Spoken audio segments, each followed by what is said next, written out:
Hello and welcome to Into Your Life podcast. I'm Lenka and I'm joined here by my wonderful co-host Natalie. Hi, we invite you to join our weekly conversations about finding more life in one's life. Well, what does it actually mean? We have discussions with guests about ways to live happier, healthier, and more fulfilling lives, both personally and professionally. That sounds great. Let's go. Welcome. Today we have an interesting guest with a topic that I don't think it's talked about enough. And it might be an uncomfortable topic for some. And I think that's part of the reason for a really, really long time it's been taboo to talk about these things. But I think we live in a time and age where we need to talk about these things. It's part of our health. It's part of our evolution. It's part of who we are. And today we're going to break through and we're going to talk with Samantha Garstin, the menstrual wellness educator. So hi, Sam. Thank you for being here. Hi, it's nice to be here. Thank you for having me. It's our pleasure. And please introduce yourself a bit more to our listeners and viewers. Tell them what do you do and maybe a little bit about how did you became to be the menstrual expert that you are. Okay, I will try and do the nutshell version. I do love to talk. So just give me a hand signal if I need to break for air. So I'm Samantha Garstin. I am a menstrual wellness educator. It's a very niche. I realise that. And in some ways, I think that's a good thing because it gets more eyes on important topics, like you say, things that are shrouded in taboo and mystery and shame. So I have two aspects to what I do. And I'll start at the beginning with how I got there. So after working in a corporate role in 9 to 5, I was doing marketing and sales. I decided that enough was enough and I skipped off to do my yoga teacher training in Portugal just as the pandemic hit, might I add. And I had great visions of being a yoga teacher, which I am, but that wasn't it. No coincidence at the time when I took my yoga teacher training, so I was about 38, I had just finished 3 rounds of the Myarina coil. So you have them in for sort of 5 years at a time, so 15 years without natural cycles. And just as I took my yoga teacher training, that long story, but I knew I had to have it replaced and I didn't want to do that in Portugal. So I had it out before. I was just starting to get my natural cycles back. And while I was on my yoga teacher training, a couple of the modules we looked at was Ayurveda, which is the sister science to yoga, and specifically Ayurvedic cycles. And one of them was the menstrual cycle. And I was like, what? Why have I never heard this information before? This is brand new. Everyone was sleepily taking notes. And I was like, felt like I'd been hit by a lightning bolt. I had no idea. I felt a little bit embarrassed about the fact that I had not understood any more than the fact that I had a period and that was it. I felt a little bit ashamed that knowledge had sort of passed me by, or that I'd never paid attention to it, or that, I don't know, maybe I never had it. And come to think of it, many years now thinking about what I did actually learn, I don't think I learned anything to do with the menstrual cycle other than, we have babies and periods, the end. And so whilst I was regaining my own natural cycle, this really resonated because I had I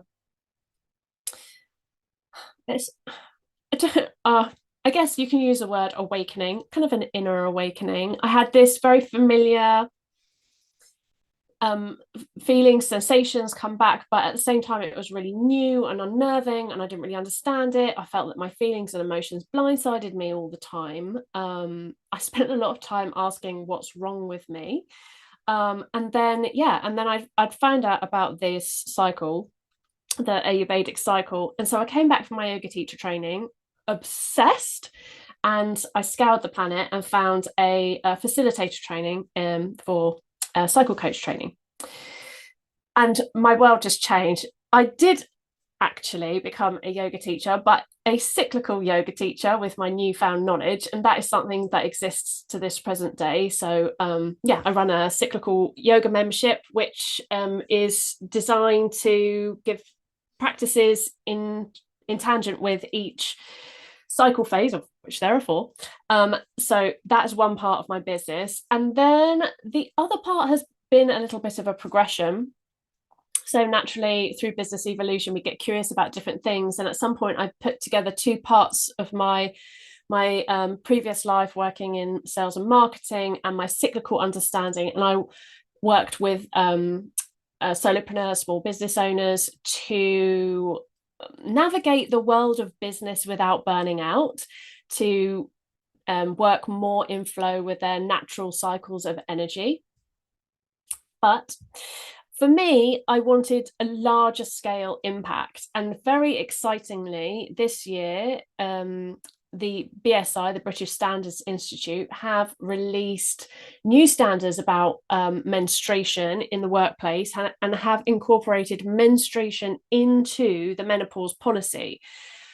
So for me, I've always had a bigger drive to have a bigger impact. And I really believe that women and people with periods should have access to this information for free. And by tackling employers and doing a top-down approach, they do. And I think it's a right. We have a right to this knowledge and information. And, the questions that we always, are left with, like, what's wrong with me? Last week I was fine and this week I'm a human puddle. All of that, all of those things about our cyclical nature mostly elude us. And so, I really wanted women to have access to this information for free. So now I work with corporates to offer menstrual wellness workshops, leadership training and development. So that was the short version.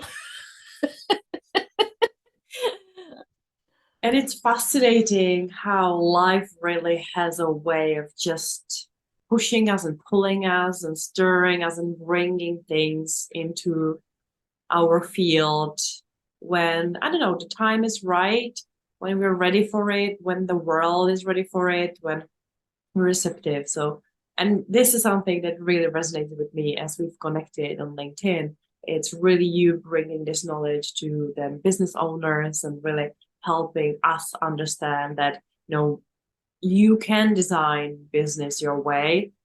You don't have to run a business 9 to 5 the same way as you've been doing it in corporate world.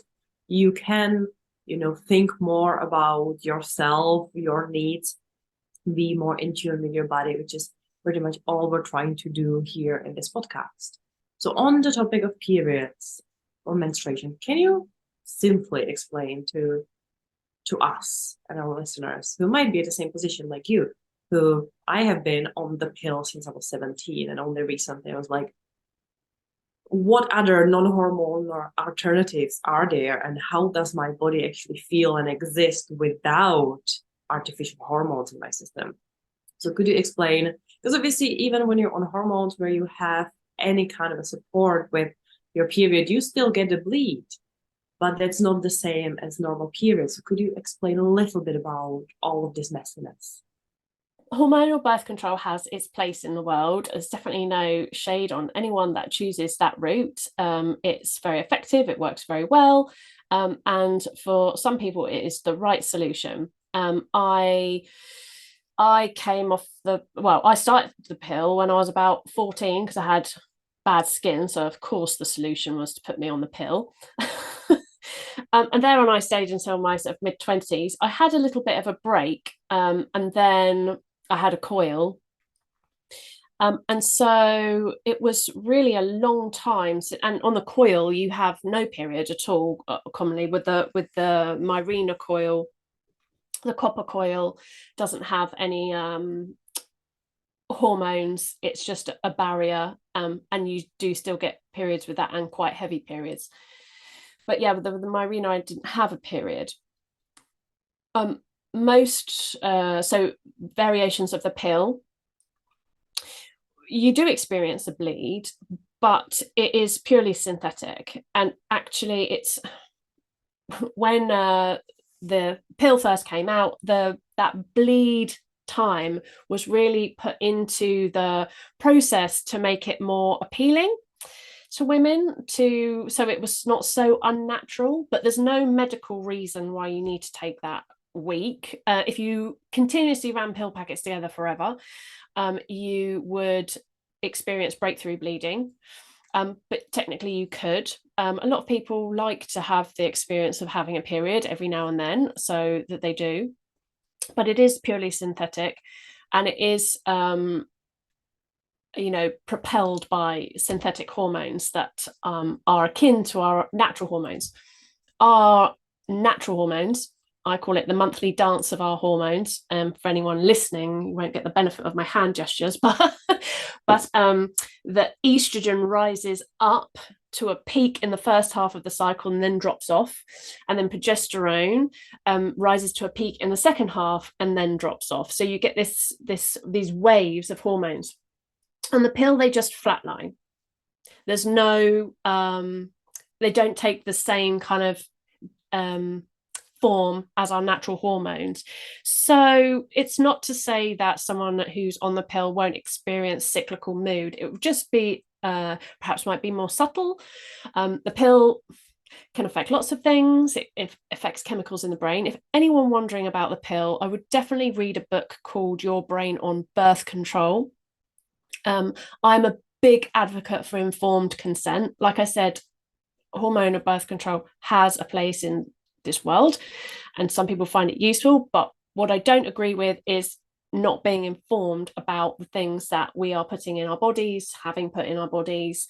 And so I would encourage anyone who is on birth control to research it, to know what it really is. So yeah, Your Brain on Birth Control. I think there's a few other ones. I think it's Sarah E. Hill. I think there's a couple of others now. And that's very informative. And so yeah, I didn't have a periods at all, so that was just a complete mystery to me. Now, with a natural cycle, as I said, you get these fluctuations of hormones through a process of charting and understanding your cycle, and by mapping out biomarkers, you can predict very accurately what your cycle is doing and when, to the point where you can then anticipate your period. Not just that, but anticipate the energy shifts, mood shifts, motivation shifts that you experience month to month, which is particularly important as a business owner to know, like, when are our best times for productivity. And also I would say, going slightly on a tangent, that being able to map these different cycle phases out and then work in tangent with them, it is great. But the self-care that you put in and learning how to balance your hormones is where it's really at, and why the charting really serves a purpose, because then we increase those times of productivity and reduce the times that we feel awful, or at least bring more sense and understanding to them. So there are natural methods to birth control. It's called the Fertility Awareness Method, or FAM. I am not yet a qualified FAM facilitator. I would say that if anyone wanted to try a natural, which is basically just recording your cycle and tracking different biomarkers, it's a very specific set of processes. I would say, very importantly, this is not the same as just plotting it into an app. Please, no one ever rely on apps alone to predict your fertile windows to avoid pregnancy. because it is just an algorithm, you need to plot a lot more information, and there's nothing better than an actual physical charting practice. Not to mention, and again, apps have their place in the world that we're in. They're very convenient, and I would say the cycle charting that you stick to is the best one for you. However, when we're using these apps, we're giving away our own agency, because we're relying on yet another external source to tell us what we're feeling and when, rather than learning to understand our own fluctuations, our own instincts, our own body literacy, so that we know, without checking in on an app or whatever it is, to tell us like how we're going to feel for the day. So I digress, coming back to FAM. So yes, FAM maps and charts your cycle with biomarkers, and this is a very reliable way of avoiding pregnancy, as well as becoming pregnant, and that's a very specific process. And I would say, if you wanted to do that, to work with a facilitator, of which I have resources for if anyone needs it. Yes. Okay, I'm going to pause there because I could feel myself going on a tangent. I hope that's answered your question. It wasn't a straightforward one. This is not a straightforward topic. We know that we're not going to get a very clear A, B, C answer, and that's it. It is a conversation about discovery and learning some of the basics, and learning things to pay attention to and to understand and to resource and to listen to. And you kind of touched on it that, period in general has certain phases, and as we chart and get to know each other, ourselves better, then we can figure out more about our energy and everything. But could you maybe summarize a bit, what are those phases? We know that our menstrual cycle has 4 weeks roughly, then those weeks probably kind of differ week from week. So what is it that we can learn from charting about ourselves, what we can expect, what is on average? Obviously, we know that there will be individual differences, but what are those weeks? Because you will see lots of TikTokers and experts telling you that in this week you should exercise like this, and in this week you should eat like this, and in this week you should be doing this, which it's nice that we're talking more about it, I guess, but I still presume that it's very generic advice. Mm-hmm.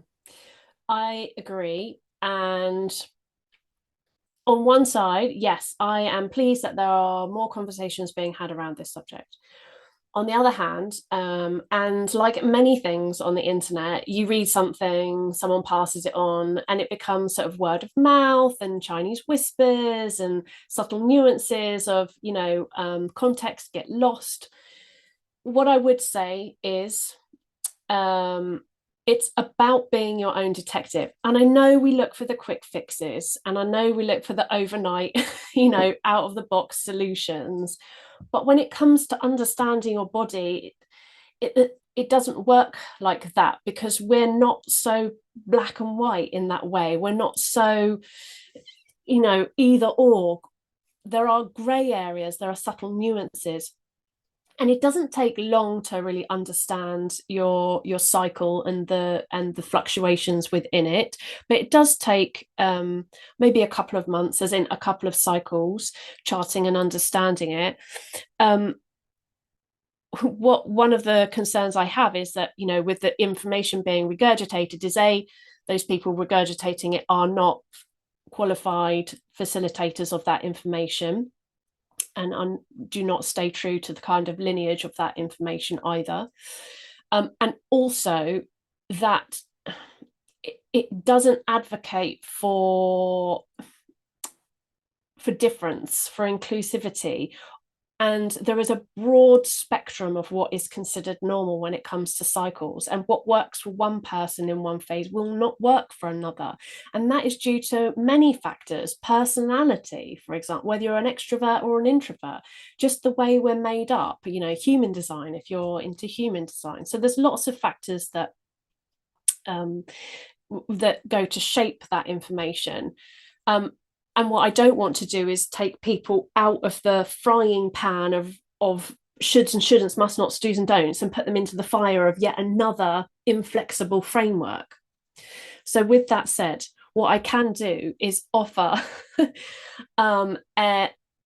a broad framework for people to go away and be their own detective with. And that's really what it's about. So the beginning of the cycle, and this is true for everyone, starts with the first day of your period. And that is not the bleeding before, that's the tail end of your last cycle. It is the first day of full bleeding. That is day 1 of your cycle. This can last from roughly 2 to 7 days. So on average, it's about 4 to 5. Mine is 3 heavy days and then 2 days of just spotting. So it doesn't, 2 to 7 days is normal, is what I'm saying. So if it is in somewhere in that region, then that's fine.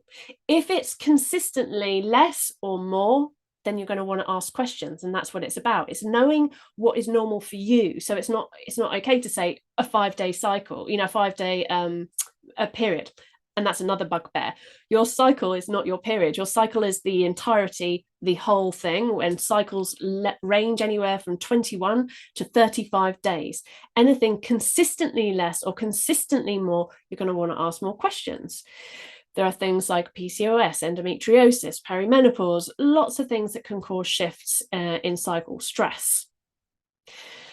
And that's why if it's consistently more or consistently less, because we might have a very stressful month, 1 month, and that might send things a little bit wonky. We might be ill, we might be suffering from COVID, all these things, they go to impact how our cycle appears. And so when it's consistently more or less, then it's time to ask questions. And always feel like you can go to your doctor or medical practitioner, whoever that is. Don't be afraid to take up space if there is something that you feel concerned about. So period blood is really important. It's your period is considered your 5th vital sign of health, everything from the color, consistency, smell, duration, everything. It's really important to not just flush it down the toilet with complete disregard. I like using a moon cup. I find it really nice way to connect to my bleed. I mean, I'm sorry if it makes anyone uncomfortable. That's just how it is. We need to know all these things. And when I say vital signs, I mean like pulse, breath, those things. So all of the different qualities of menstrual blood and menstrual fluid more specifically, because it's made up of lots of different things, vaginal secretions and bits of the uterine lining that gets shed. So I won't go into all of those things right now. I can feel myself already wanting to, but I'll keep it short. But so that's really important to notice. So moving into the next phase is the pre-ovulatory phase. And this is a variable length, and that depends on your cycle. This is where our energy starts to rise a little bit. So during your period, your hormones are at rock bottom. It's not in your imagination. It's not in your head. It's really happening. It's really in your body. They're at rock bottom. So they're the lowest here. They'll be all month. In the first half of your cycle, you get estrogen. That's your doing energy, or the yang energy. So it starts to rise here just after your period, well, just before your period finishes. So probably about day 5 or 6 in your cycle, you'll notice a little upward lift in energy and motivation, but it's not there just yet. I would say don't go big too soon. And I know it's kind of frustrating. We want to get back to that superwoman status that we were just a couple of weeks ago, but when we do, we tend to burn out, we get frustrated.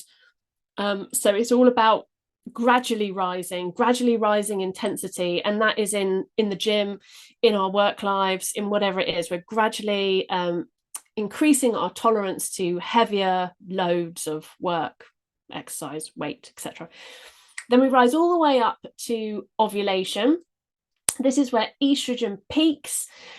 You will feel a little bit more fiery here, perhaps. And I would say in a balanced cycle. So if you've got quite imbalanced cycle and you're not putting in good cycle self-care, this phase might also feel like I say being out in the midday sun without shelter, quite oppressive, and that peak of energy can feel very overwhelming. So when people are on TikTok and saying, oh, use your this phase to do this, blah blah blah, and if you're wondering why it doesn't feel good for you, it may be that you're estrogen sensitive. That time can make you feel really overwhelmed. It might be that your cycle is quite imbalanced, your inner ecosystem is imbalanced, and so that doesn't feel good. So there's lots of reasons why that might not be the case, but in a balanced cycle it can feel like a peak of energy. So this is time to sort of take on bigger projects. We have a higher tolerance to load here, workload, whatever, exercise load. We rebound quicker. So we need to take less rest. But the problem here is we do all of the things and then we start to get into the world of people pleasing because we have more energy. We want to give it all away. So this is time to also make sure that you're keeping some reserves back for you. That might also be a time when you notice your libido's on fire. A lot of my clients are like, I know when I am ovulating because I am horny as anything. And then we move round the cycle. So estrogen drops off after, in the second half of your cycle, which is about, so ovulation is on average around about day 15, give or take 5 days either side of that. So after that, we move around in the second half of the cycle, we've got progesterone there. Now, your second half of your cycle, the luteal phase, is a little bit more set in stone in duration.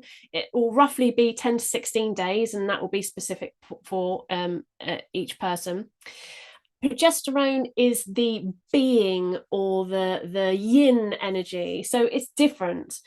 And I think it gets a really bad rap, the premenstrual phase, which is what it is.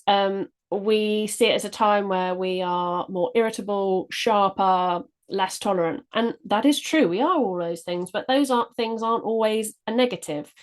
So we can use that sharpness to cut through BS. We can use that like low tolerance to put in really strong boundaries about what we want, what we don't want, and we can use this time as it's really good for discerning, for life editing, for figuring out what you want, what you don't want, letting go of things that are no longer serving, that kind of vibe.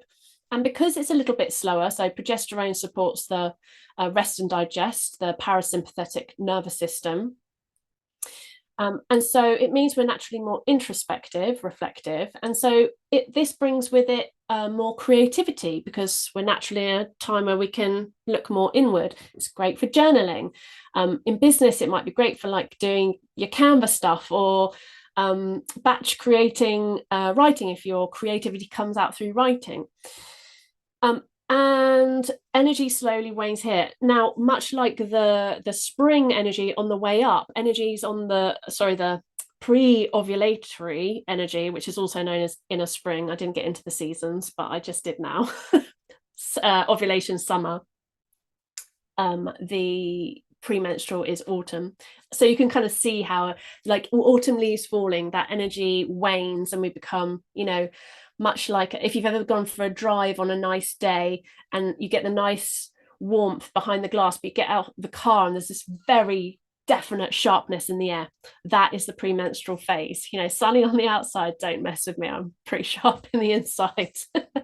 And so our energy wanes with it. And again, we have less tolerance to high workload here. So we put in a lot more space for rest. And then it slowly wanes all the way back down to the end of our cycle. And then we begin again, all over again. So back to inner winter, which is the week of menstruation, where it's all about wrapping up, cozy, time for rest. I hope that brought a little clarity to the cycle. Wow, that was such a great explanation of something that is a natural thing for 50% of the population of women. And the thing that I've been thinking about a lot is, as women, we almost have to deny our womanness. It's I've always had to, it was that time of the month. I tried the pill when I was a teenager, and yeah, all those side effects. Yeah, so I just didn't do anything. And so I've had my cycle, and I never really understood it. It was something that was a pain. It was literally a pain. It was never an easy cycle for me. It was, but I always had to deny it. You go to work and you hope you've got enough stuff with you. You don't want to be noticed as struggling or waning. And of course, if you're moody or a little bit short, oh, you so moody, is it that time of the month for you? Comments from men. You had to almost justify why you were slower and deny that any of this was happening to you. It was all, and it's become such a normal thing to deny that we are women. We have these cycles. We get them from, I think, from 11, 12, 13, 14 years old. They're there for a reason. We have this period so that we are productive. We can create another human being in us. And because we have these cycles, this ovulation, the periods, and all that, it's part of nature. It's part of what we've been given or cursed with. It depends if you are very much into the Bible. Yeah, thanks, Eve, for eating that apple, that we get this. Or is it just that we are human and we are women? And this is something that has really, over the last couple of years, really impacted me, because I'm now coming to the end of all this. I've had all the joys as a teenager and everything else, and I'm now in perimenopause.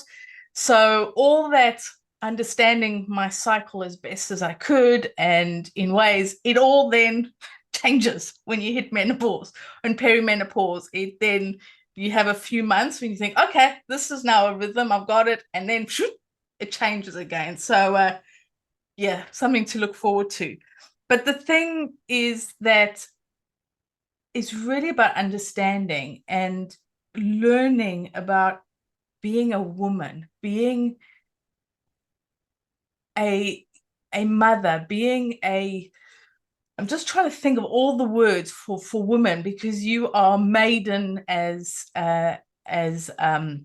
if you look within the sort of the Druids or the witch or Wiccan, you are maiden, I think, woman, and then crone, or I like to say wise woman, not a crone. not such a nice word, crone. But we go through these phases. We are girls, we are women, and then we are wise women because we've learned. And I think that is really great that you are helping women to really understand what they are going through, and just embracing it and saying to, like, your employers or running your own business, this is time for the autumn of my body happening, or the spring. So yes, now I'll do all these projects. Now I'll focus. Okay, now I'm going to rest. Now I'm going to take some time out. And it's really interesting that it's taken hundreds of years to finally to say, hey, I'm getting my period. So back off, pal. Yeah. My tolerance levels are really short. Talk to me in a couple of weeks, and then I'll conquer the world. I'll be superwoman again. And it's just embracing that, embracing being a woman without the shame, without the hiding it, without, oh my God, how am I going to explain that I can't do something because I don't want to go swimming? That was one thing is, in South Africa, we did swimming at school on a weekly basis. And that was the one time that I could get off swimming, was that time of the month. You'd go in with a note from your mother and you'd sit back. And then, of course, all the boys were like, oh, is it that time of the month for you? Oh, and they just give you a hard time. So that starts the shame. Well, for me, as a teenager back then, it brings that shame of not being sporty, not, just allowing myself to rest in a way.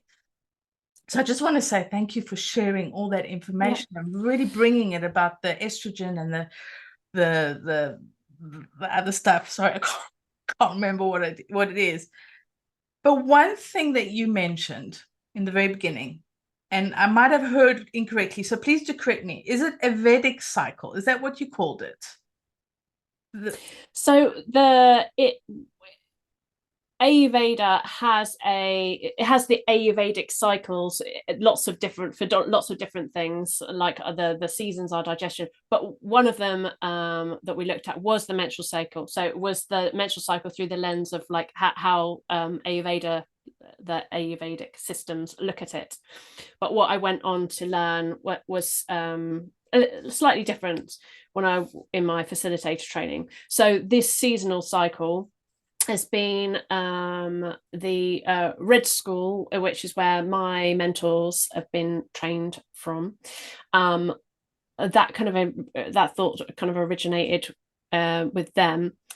So it's a really powerful framework to understand this seasonal way of living. And like you were saying, our blueprint mirrors the great nature all around us. And you were talking about the archetypes, and actually there's many different frameworks to understand the cycle in, and I like to use a seasonal one. It's pretty inclusive, everyone understands. I mean, dependent on where you are in the world, you might not have like winter here is quite different to winter in some other places, as is autumn, but you can kind of roughly like get the idea. But there are other frameworks to understand. So one of those is also sort of the archetypes. So the inner spring, the pre-ovulatory phase, is the maiden, that very youthful, curious, playful energy. The ovulation or inner summer is the mother, or if you don't resonate with mother, I'm not a mother myself, I resonate with the creatrix energy. So that's still having that ability to create. Or even you can view it as the queen.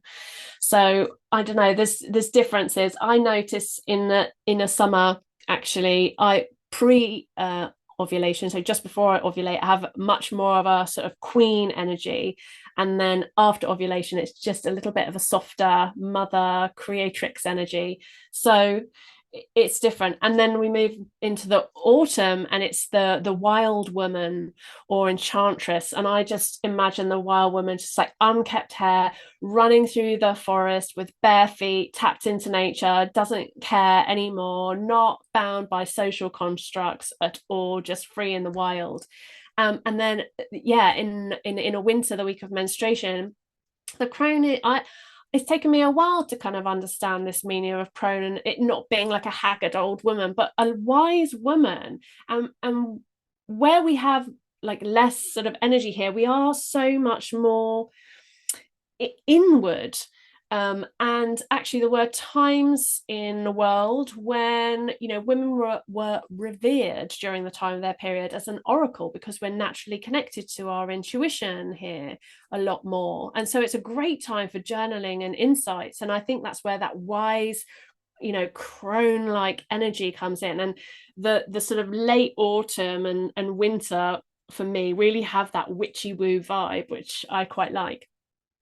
So there's many different ways of understanding the cycle, dependent. It just depends what resonates with you. And this is what I was saying. It's about being your own detective. So it's taking that framework that I've suggested and maybe doing a cycle of charting. And I have a free charting tool and workshop for anyone that wants that. I don't know if you want to put that in the show notes, so that it comes with a charting tool, pen and paper, because it has that kinesthetic connection to what we're doing, and it's not, you know, it's reclaiming your agency and not just plugging it into an app. And it's a practice that will take 3 minutes a day, and I do it at the end of the day. And the top tip, I would say, get a clipboard. One of my clients suggested this, and I was like, that's genius. Grab a clipboard and a pen, print off 6 months of cycle charts, have it by your bed before you go to sleep. Just do your check-in. It takes 3 minutes, just 4 words maybe, that you get better at adjectives with cycle tracking, that is for sure. Otherwise it's just tired, all right, okay, nice. And I have to be really creative with like how I'm feeling. So I printed off a list of adjectives, which was quite helpful as well. And yeah, you do it at the end. And you know, the first cycle, it's like, okay. Second cycle, maybe like, oh, that's interesting, that happened last month. Third cycle, it's like, right, now I start to notice a pattern. Like for me, on day 5 or 6, it used to be 6 or 7, but I'm getting a bit perimenopausal, so it's now day 5 or 6. I'll get a wobble day. A wobble day is a day where you just cry for no apparent reason. Could be a cute animal video, could be one of those like dogs coming home to like meet his family, no, men coming home to meet their families and the dog's going, you know, those ones. The tearjerker TikToks, they'll just get you and you'll cry for no apparent reason. So that's a day 6 for me. But then I'll also notice that kind of smooths all out about day 8. Then I'll feel a bit I'll plateau on an even keel, and then I'll feel a bit of a rise again. Ovulation's a bit hit and miss. I'm like, if I put good self-care in previously, then ovulation's like burst of energy. But if I went too big too soon, because we're all human and life happens and meetings happen and things happen that we have to do, then I do notice it, and it's just like, I'll go maybe put a bit more space in than I might have done otherwise. And then in the sort of towards the autumn, I'll notice a definite shifting gear about day 24 for me. And for me it feels like, coming back home to my body. This is wonderful, because I really like it, because I am quite happy in the limelight, but I definitely have a social battery that runs out, and I need to recharge in between social things. I wouldn't say I was introverted, but I do feel more at home in the reflective, ponderous, creative autumn, the wild woman. But then I have a client and she's a Leo, and she is just like, give me the limelight all the time. And she loves the spring and summer. I feels quite uncomfortable in the autumn, because being still and quiet with her thoughts isn't her happy place. So those are the things that we've been working on. So it's interesting when I've said, you have to also look at the subtle nuances of yourself, your personality, what makes you tick, as to how that will inform. So it's only after about 3 months that you can start to see these patterns and learn to layer on your own personal things. And then it's like game changing. Now every time I'm wobbling, and that's okay, it's day whatever, 5, 6, I know why. Whereas before I would have been like, what is wrong with me? And more importantly is knowing that gear shift that I feel in autumn is just normal. Because to touch back on your point, Natalie, is there's massive expectation on us to keep going, to keep performing, to keep doing. The bar of expectation is high in the world we live in. It's about productivity, you know, and we wear exhaustion is worn as a medal of honor. And I think it's interesting also to note that the world we live in is built on a linear system. It's built to mirror the testosterone cycle. So women and people with periods have a Ifradian rhythm. So it's 28 days ish. But male body people cycle with the circadian rhythm, which is a 24-hour cycle. So what we experience in a month, they do in a day. And essentially, they're doing 28 revolutions to R1, which is why the world feels like it's a linear stream of energy, because they're rinse and repeat, whereas we're still going through this very slow cycle. So the external world doesn't really give us space to be ourselves. It doesn't. Like we're like a round peg in a square hole. We fit, but maybe not to our fullest potential. The world doesn't give us space to be in our way, in a way that feels right for us, for our energy levels. And so it asks us to push. And this is where the problem I think people feel with the premenstrual phase is, it's this again. I'm not as good here. And I think that's the mindset. We're not as good. We're not good enough here. But it's not that. It's an acceptance and understanding that it's different. It's not less than, it's still productive. We just have to use it in the right way. Like when I've talked about working with your cycle for business purposes, rather than doing A, B, C, D every day, maybe winter you can do A, spring you can do B, etc. And you can batch do tasks at different times of energy where it feels right. You put in your big your lives and your workshops and course, well, the course launches go on for more than a cycle, but the heavy load of a course launch, when you have the most energy, you start to utilize it better, and you get more boundary, that's for sure. I have boundaries of steel now. That what I will and won't do during different times of my cycle now, and I never had that before because I was scared to say, but it's non-negotiable for me because I know the alternative is just me collapsing and becoming a human puddle, and completely being overcome with emotion, and that there's nothing that's worth that to go through that again. So yeah, it's about nourishing the inner ecosystem. I went off a tangent again.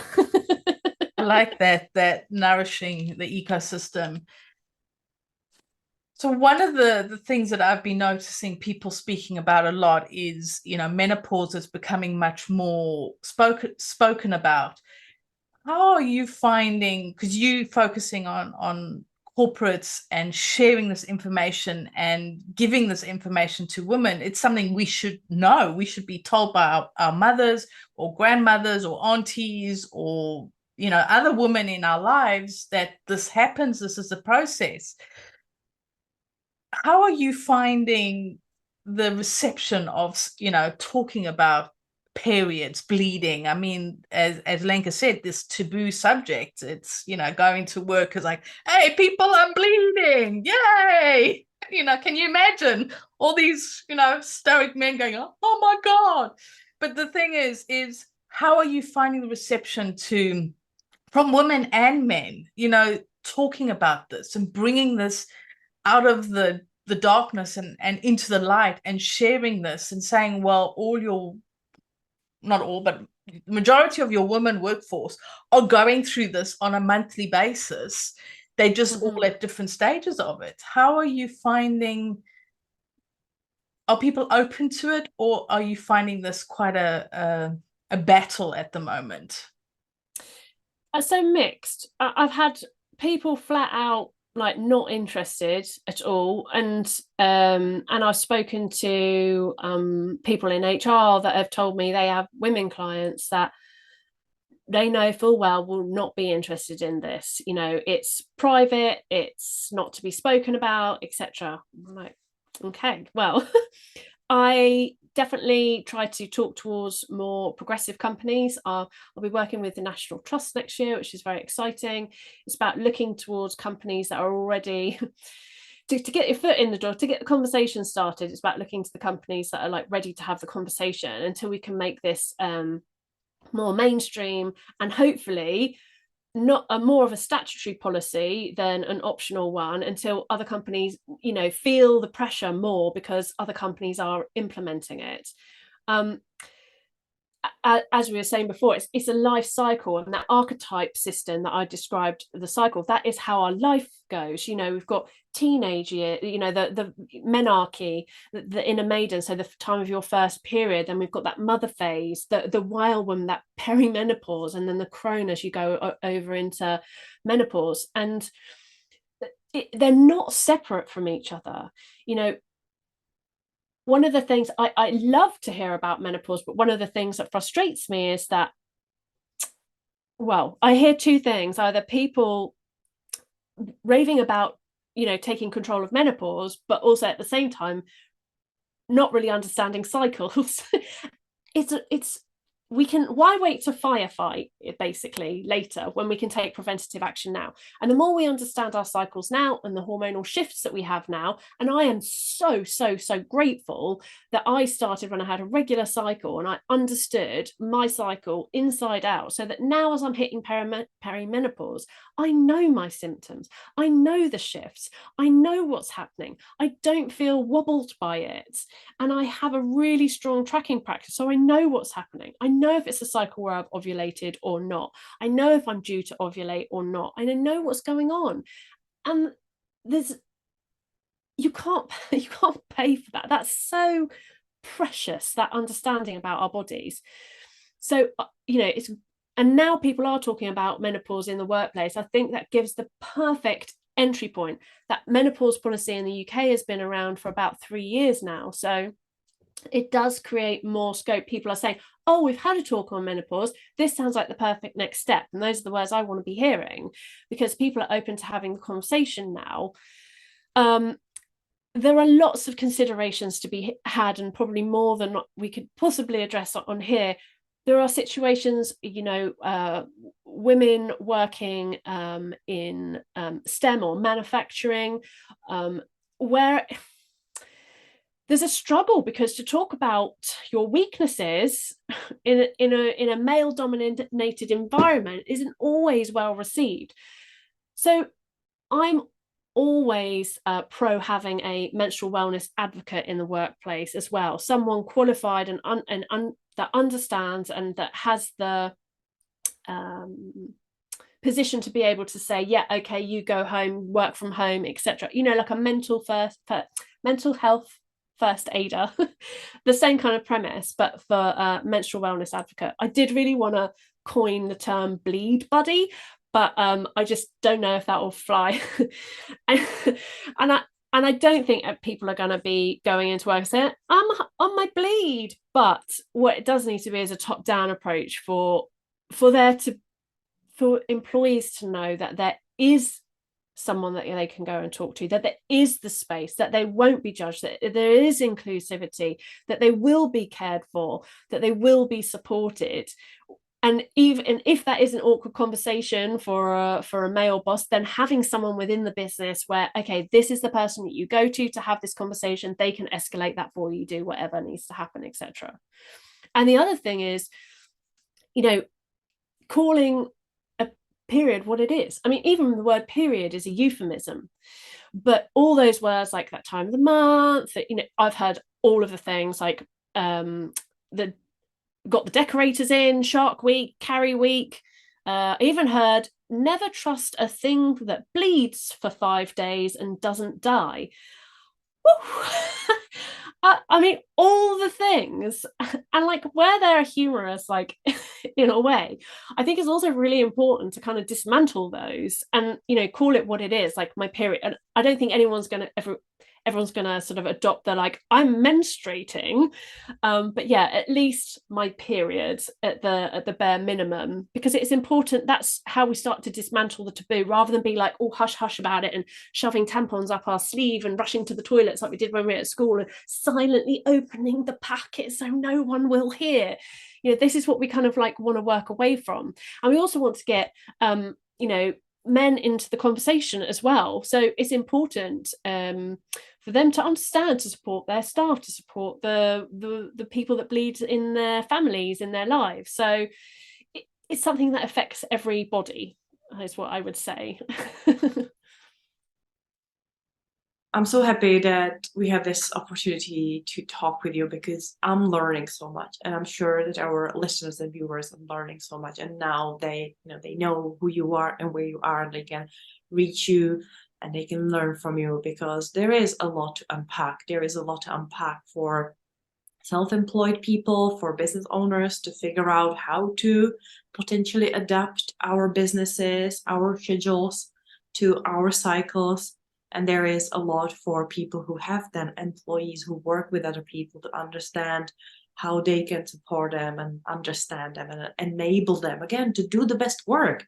Because as you said, if we follow, all of us, this linear kind of like same old every single day kind of a process, we're really not tapping into our unique abilities. We're not being our best. We're not doing our best, because we're just being forced to fit into a box that just doesn't fit us. Mm-hmm. There's so much to this conversation that we could talk about. We could talk about more about the business side of things. We could talk more about the impact of nature and the moon and how other things in the world can impact us. We could talk more about the impact of stress on our period. But I think that we have covered plenty in our time together. So I want to say a huge thank you, Sam, for being here.